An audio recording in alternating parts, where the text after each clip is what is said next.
ಹೇಳಿ ಕೇಳಿ ಮೈಸೂರಲ್ಲಿ ಪ್ರವಾಸೋದ್ಯಮ ನಗರ. ಪ್ರವಾಸಿಗರು ದಿನನಿತ್ಯ ಸೋಮವಾರದಿಂದ ಶುಕ್ರವಾರವರೆಗೂ 50,000 ಜನ ಮೈಸೂರಿಗೆ ಭೇಟಿ ನೀಡ್ತಾರೆ. ವೀಕೆಂಡಲ್ಲಿ, ಲಾಂಗ್ ವೀಕೆಂಡಲ್ಲಿ 1.5 ಲಕ್ಷದಿಂದ 2 ಲಕ್ಷ ಜನ ಮೈಸೂರಿಗೆ ಭೇಟಿ ನೀಡ್ತಾರೆ. ಇಂಥ ಸಂದರ್ಭದಲ್ಲಿ ಪ್ರವಾಸೋದ್ಯಮ ನಗರ ಮೈಸೂರಿಗೆ ಪ್ರವಾಸಿಗರು ಬರೋದೇ ಹಿಂದೆ ಮುಂದೆ ನೋಡುವಂಥ ಪರಿಸ್ಥಿತಿ ನಿರ್ಮಾಣ ಆಗಿದೆ. ಈಗಾಗಲೇ 50% ಪ್ರವಾಸಿಗರು ಊಟೋಪಚಾರ ಸಿಗುತ್ತಾ ಇಲ್ಲವಾ ಅಂತ ಹೇಳ್ಬಿಟ್ಟು ಕೇಳ್ಕೊಂಡು ರೂಮ್ ಬುಕ್ ಮಾಡ್ತಾ ಇದ್ದಾರೆ. ರೂಮ್ಗಳು ಈಗಾಗಲೇ ಬುಕ್ ಆಗಿರೋ ಸಾಕಷ್ಟು ರದ್ದಾಗಿದ್ದಾವೆ. ಈ ನಿಟ್ಟಿನಲ್ಲಿ ನಿನ್ನೆ ಮಾನ್ಯ ಇಂಧನ ಮತ್ತು ನಾಗರಿಕ ಆಹಾರ ಸರಬರಾಜು ಸಚಿವರಾದಂಥ ಶ್ರೀ ಕೆ ಎಂ ಮುನಿಯಪ್ಪ ಅವರು ವಿಧಾನಸಭೆಯಲ್ಲಿ ಪ್ರಶ್ನೋತ್ತರ ವೇಳೆಯಲ್ಲಿ ಉತ್ತರ ನೀಡ್ತಾ ಇನ್ನೂ 1 ವಾರಗಳ ಕಾಲ ಹೋಟ್ಲು ಮಾಲೀಕರು ತಡ್ಕೋಬೇಕು ಅಂತ ಹೇಳ್ಬಿಟ್ಟು ಹೇಳಿದ್ದಾರೆ. ನಾವು ತಡ್ಕೊಳ್ತಾ ಇದ್ದೀವಿ, ಆದರೆ ಸಾರ್ವಜನಿಕರಿಗೆ, ಪ್ರವಾಸಿಗರಿಗೆ ನಾವು ಊಟೋಪಚಾರ ಕೊಡೋದು ಹೇಗೆ? ಈಗಾಗಲೇ ಮೈಸೂರು ನಗರದಲ್ಲಿ 10% ಮುಚ್ಚಿದ್ದಾವೆ. ಅದು ಮುಚ್ಚಿಬಿಡ್ತಾ ಇತ್ತು. ಹೊರಗಡೆ ಪ್ರೈವೇಟ್ನವರು ಗ್ಯಾಸು ಸ್ವಲ್ಪ ದುಬಾರಿ ಬೆಲೆ ಆದರೂ ಪರವಾಗಿಲ್ಲ ಅಂತ ಹೇಳ್ಬಿಟ್ಟು ಪ್ರೈವೇಟ್ನವರು ಗ್ಯಾಸ್ಗಳನ್ನ ನೀಡ್ತಾ ಇರೋದ್ರಿಂದ ಅದು ಹೆಚ್ಚಿಗೆ ಮುಚ್ಚೋದಕ್ಕೆ ಆಗಲಿಲ್ಲ. ಇಲ್ಲ ಅಂದರೆ 50% ಮುಚ್ಚಿಬಿಡ್ತಾಯಿದ್ರು.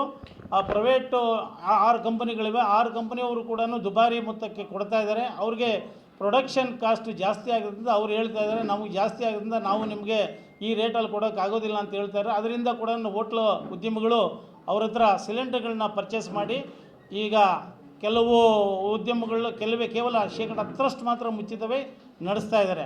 ಮತ್ತು ಸರ್ಕಾರಿ ಸ್ವಾಮ್ಯದ IOCL, BPCL, HPCLನವರು ಕೂಡ ಎಲ್ಲೋ ಅಲ್ಲೊಂದು ಅಂತ ಹೇಳ್ಬಿಟ್ಟು ಕಮರ್ಷಿಯಲ್ ಸಿಲಿಂಡರ್ಗಳನ್ನ ಕೊಡ್ತಾ ಇರೋದ್ರಿಂದ ಈಗ 5 ಕೊಡೋ ಕಡೆ 1 ಕೊಡ್ತಾ ಇದ್ದಾರೆ, 10 ಕಡೆ ಕೊಡೋ ಕಡೆ 2 ಕೊಡ್ತಾ ಇದ್ದಾರೆ. ಆ ನಿಟ್ಟಿನಲ್ಲಿ ಹೋಟ್ಲ್ ಉದ್ಯಮಗಳು ಸಂಪೂರ್ಣವಾಗಿ ಮುಚ್ಚಿಲ್ಲ. ಈ ನಿಟ್ಟಿನಲ್ಲಿ ನಾವು ಕೂಡ ಪರ್ಯಾಯ ವ್ಯವಸ್ಥೆ ಮಾಡ್ಕೊಳ್ಳಿ ಅಂತ ಹೇಳ್ಬಿಟ್ಟು ನಮ್ಮ ಉದ್ಯಮಗಳಿಗೆ ಅದು ಇಂಡಕ್ಷನ್ಸ್ ತೊಗೊಳ್ಳಾಗಿರ್ಬೋದು, ಸೌದೆ ಆಗಿರ್ಬೋದು, ಅಥವಾ ಅಸ್ಕ ಆಗಿರ್ಬೋದು, ಅಥವಾ ಇನ್ನೊಂದು ಬ್ರಿಗೇಡ್ಸ್ ಆಗಿರ್ಬೋದು, ಈ ನಿಟ್ಟಿನಲ್ಲಿ ಪರ್ಯಾಯ ವ್ಯವಸ್ಥೆ ಕಂಡುಕೊಳ್ಳಿ ಅಂತ ಹೇಳ್ಬಿಟ್ಟು ಹೇಳಿದ್ವಿ. ಒಟ್ಟಾರೆ ಸರ್ಕಾರ ಆದಷ್ಟು ಬೇಗ ಈ ಕ್ರಮ ತಗೊಳ್ಳೋದಿಲ್ಲ ಅಂತಂದರೆ ಸಾರ್ವಜನಿಕರಿಗೆ ಭಾಳಷ್ಟು ಕಷ್ಟ ಆಗುತ್ತೆ. ಮತ್ತು ಪ್ರವಾಸಿಗರೇ ಮೈಸೂರಿಗೆ ಹಿಂತಿರುಗಿ ನೋಡುವಂಥ ಪರಿಸ್ಥಿತಿ ಮುಂದಿನ ದಿನಗಳಲ್ಲಿ ಭಾಳ ಕಷ್ಟ ಆಗುತ್ತೆ. ಮೈಸೂರು ಭೇಟಿ ನೀಡೋದ್ರೆ ಭಾಳ ತೊಂದರೆ ಆಗುತ್ತೆ ಅಂತ ಈ ನಿಟ್ಟಿನಲ್ಲಿ ರಾಜ್ಯ ಸರ್ಕಾರದ ಮಾನ್ಯ ಮುಖ್ಯಮಂತ್ರಿಗಳು ಕೇಂದ್ರ ಸರ್ಕಾರ ಜೊತೆಗಾಗಲೇ ಪತ್ರ ಬರೆದಿದ್ದಾರೆ. ಆದರೆ ಮನಸ್ಸು ಮಾಡಿ ಮಾನ್ಯ ಮುಖ್ಯಮಂತ್ರಿಗಳು ಈ ನಿಟ್ಟಿನಲ್ಲಿ ತಕ್ಷಣ ಮೈಸೂರಿಗೆ ಕಮರ್ಷಿಯಲ್ ಸಿಲಿಂಡರ್ಗಳನ್ನ ಏನು 10 ಕೊಡ್ತಾರೆ 20-25% ಕೊಡಿಸ್ಬೇಕು ಅಂತ ಹೇಳ್ಬಿಟ್ಟು ಮುಖ್ಯಮಂತ್ರಿಗಳಲ್ಲಿ ನಾವು ಆಗ್ರಹ ಪಡಿಸ್ತಾ ಇದ್ದೀವಿ.